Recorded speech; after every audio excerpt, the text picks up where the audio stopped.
നട്ടുച്ച നേരമാണ്. കോട്ടയം നിന്ന് കത്തുന്ന ഒരു സമയം കൂടിയാണ്. ഈ ഒരു ചൂടത്ത് രക്ഷ തണ്ണിമത്തങ്ങയും കരിക്കും അതുപോലെയുള്ള കാര്യങ്ങളൊക്കെ ഉള്ളൂ. കഴിഞ്ഞ ദിവസം നമ്മൾ കരിക്ക് കൊണ്ടുവന്നെങ്കിൽ ഇന്ന് നമ്മൾ തണ്ണിമത്തൻ ജ്യൂസും തണ്ണിമത്തങ്ങയൊക്കെയാണ്. എന്തായാലും നമുക്ക് ഇവിടുത്തെ വിശേഷങ്ങളും കാഴ്ചകളും ഒന്ന് കണ്ടിട്ട് വരാം.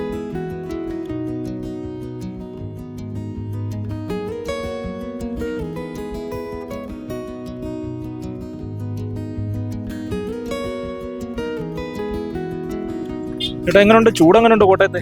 ഭയങ്കര ചൂടാ. ഭയങ്കര ചൂടായിട്ട് എങ്ങനെയുണ്ട്? ഇപ്പം ഞാൻ ഇന്നലെയൊക്കെ കരിക്കും കരിമ്പും ഒക്കെ ആയിരുന്നു നമ്മൾ കണ്ടുകൊണ്ടിരുന്നത്. ഇന്നിപ്പം തണ്ണിമത്തങ്ങ തണ്ണിമത്തക്കാണ് സീസൺ ഉണ്ട്. ഇപ്പം ഓരോ ദിവസം ചെല്ലുന്നവരുടെ വില കൂടിക്കൊണ്ടിരിക്കുക. ചൂട് കൂടുന്നതനുസരിച്ച് വില കൂടുന്നു. അങ്ങനെയാണ് ഇപ്പൊ പൊക്കോണ്ടിരിക്കുന്നത്. നമ്മള് ഇപ്പം ജ്യൂസിനൊക്കെ എങ്ങനെ വില? ജ്യൂസിന് 30 രൂപ വരുന്നത്. 30 രൂപ. ഈ ഒരു ചൂടത്തെ ഏറ്റവും നല്ല ഇതാണ്. അതിനകത്ത് ജ്യൂസിനകത്ത് ഇടുന്നത് പറഞ്ഞാൽ പൈനാപ്പിള്, ആപ്പിള്, തണ്ണിമത്തം കൂടാതെ പിന്നെ നമുക്കിപ്പം ലാഭം തന്നെയാണോ അതോ? ലാഭമുണ്ട്. ലാഭമില്ലെന്നല്ല, ലാഭമുണ്ട്.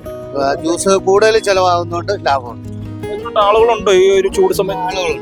ആളുകളുണ്ട്.